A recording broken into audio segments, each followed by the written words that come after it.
একজন রাষ্ট্রপ্রধানের জবাবদিহিতা। মুহাম্মদ বিন ওবায়দুল্লাহ হতে বর্ণিত, তিনি বলেন, একদা দ্বিতীয় খলিফা ওমর রাদিয়াল্লাহু আনহু এর নিকট কিছু কাপড় আসলে তিনি সেগুলো হকদারগণের মাঝে বন্টন করে দেন।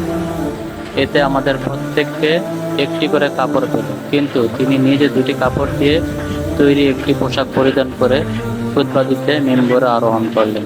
কিন্তু শ্রোতাদের অন্যমনস্কতা লক্ষ্য করে তিনি জিজ্ঞাসা করলেন, হে লোক সকল, তোমরা কি আমার কথা শ্রবণ করছো না? এমত অবস্থায় বিখ্যাত সাহাবী সালমান ফারসি রাদিয়াল্লাহু আনহু উঠে দাঁড়িয়ে বললেন, জি না, আমরা শ্রবণ করব না। ওমর রাদিয়াল্লাহু আনহু বললেন, কেন হে আবু আব্দুল্লাহ?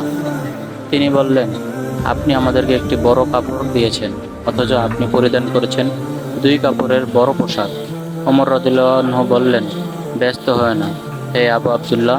অতঃপর তিনি ছেলে আব্দুল বিন ওমর রাদিয়াল্লাহু আনহু এর দিকে ইশারা করলে তিনি উঠে দাঁড়ালেন। অতঃপর ওমর রাদিয়াল্লাহু আনহু বললেন, আমি আল্লাহ কসম করে জিজ্ঞেস করছি, আমার পোশাকে যে অতিরিক্ত কাপড় রয়েছে সেটা কি তোমার নয়?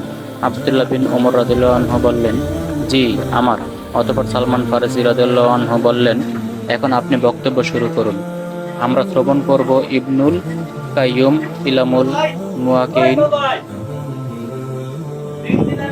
শিক্ষা রাষ্ট্রপ্রধান জবাবদিহিতার ঊর্ধ্বে নন। তাকে পরকালে যেমন আল্লাহর কাছে তার দায়িত্ব সম্পর্কে জবাবদিহি করতে হবে, তেমনি দুনিয়াতেও তিনি জনগণের কাছে দায়বদ্ধ থাকবেন।